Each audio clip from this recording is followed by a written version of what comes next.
The air in the living room was thick with pretense. It was my 25th birthday, and my grandmother's lawyer, Mr. Stern, was reading her will. I, Ava, had spent the last 5 years of my life as a full-time caregiver to Grandma Rose. My brother, Jason, had spent those years traveling the world, funded by our parents. The lawyer reached my name. He announced, loud and clear, to my devoted granddaughter, Ava, I leave my entire primary residence in Miami, Florida. I gasped. It was a beautiful, historic home, worth millions. My parents, Sarah and Richard, smiled a tense, polite smile. My brother, Jason, looked defeated. But the celebration lasted exactly 10 minutes. The next morning, my parents pulled me into the study. My mother, Sarah, held a fresh deed in her hand. My father, Richard, looked pale but firm. They didn't ask, they announced. Ava, my father said, that house is too big for you. It's a prime investment. We've transferred the deed to your brother. Jason needs it for his startup. In return, we'll give you $50,000 in cash. I felt the blood drain from my face. My years of sacrifice, my grandmother's explicit love, all wiped away for $50,000 and my brother's greed. This wasn't just betrayal, it was robbery. They didn't know that my quiet tears hid a terrifying promise. I would take their entire future, just as they had stolen my past. My parents and brother thought I was weak. They thought I would cry and accept the cash. They didn't know that Grandma Rose left me more than just the house. She left me a weapon.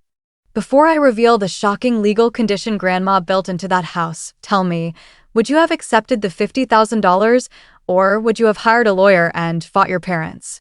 Comment below. If you believe loyalty deserves reward, hit the like button and subscribe right now. I, Ava, was 20 years old when Grandma Rose got sick. My brother, Jason, was already pursuing a lavish, debt-fueled lifestyle. My parents, Sarah and Richard, simply declared that since I was an artist and could work from home, the duty of full-time care fell to me. For 5 years, my world became medicine, appointments, and the quiet beauty of Grandma's old house in Miami, Florida. I loved Grandma Rose unconditionally. My sacrifice was a choice made from love. But when Mr. Stern, the lawyer, left the day after the will reading, my father, Richard, didn't even wait for the probate to clear. He and Sarah sat me down in their lavish living room, the one they preferred over Grandma's cozy Miami home. My father slid a check across the polished table. $50,000, Ava. A fair trade. That house is worth $3 million. Jason needs the collateral for his new crypto venture. My mother, Sarah, added the psychological blow. Be reasonable, darling. You wouldn't know how to manage a property in Miami. Jason is a businessman. This is for the best of the family. I looked at the check. $50,000. 5 years of my life, the loss of my career track, the missed opportunities, valued at less than a used car. The anger was cold, clean, and absolute. I knew then that my parents viewed me not as a daughter, but as a temporary, easily disposable resource. I did not raise my voice. I took the check, but I did not cash it. I left their house and drove straight to Grandma Rose's empty home in Miami, Florida. I needed answers. Grandma Rose was many things, but she was never naive. Why would she leave me a valuable gift only to have it snatched away instantly? I called Mr. Stern. He was hesitant. Ava, the deed clearly states the property is yours. Your parents acted quickly. Did the will include any secondary clauses regarding the property, Mr. Stern? Anything about maintenance? Mr. Stern paused. Yes. There was a separate document, a restrictive covenant recorded only with the title company, that stated the property must be maintained to specific standards due to its historical significance. Your grandmother called it her forever home and included detailed environmental clauses. The true weapon.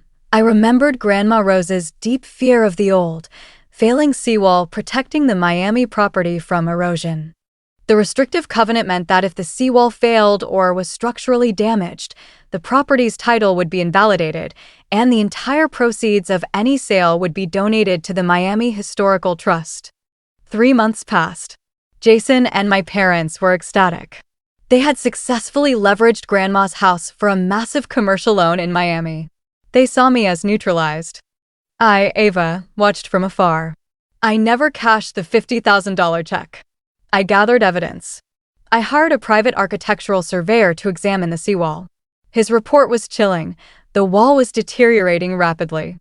Any major storm or structural stress would cause a catastrophic failure, triggering the restrictive covenant clause. The trap was set.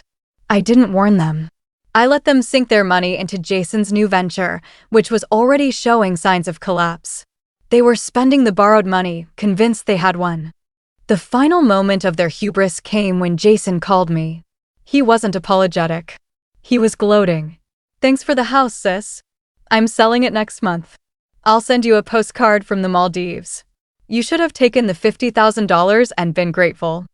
I smiled into the phone. "Enjoy the Maldives, Jason. You paid a very high price for that postcard." The final shoe dropped with the arrival of Hurricane Beta, a mild but persistent storm hitting the Miami coast. I waited until the morning after the storm.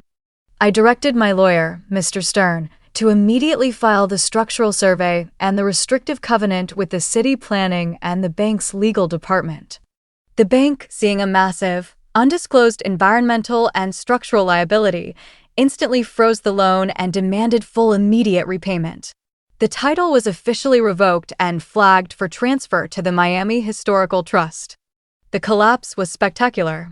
My parents and Jason not only lost the $3 million house, but the bank now demanded the remaining loan amount, which they had already spent. Jason's startup crashed. Their personal assets were seized to cover the debt. They were financially ruined, all because they ignored the simple, quiet condition of a house left by a shrewd old woman. The final realization: they had stolen a beautiful gift, but they had inherited a financial bomb. My grandmother knew their greed, and she weaponized her love for me. The subsequent phone calls were not about the house. They were about desperation. Sarah, my mother, called me, her voice raw and defeated. "Ava, you did this. We lost everything. How could you not tell us about the seawall? You knew. You were too busy calculating how to steal the property to read the fine print, Sarah," I replied calmly. "Grandma didn't want the house to be sold for quick cash. She wanted it maintained as a home. You tried to sell it and you failed. You tried to steal my future and you ended up losing your own."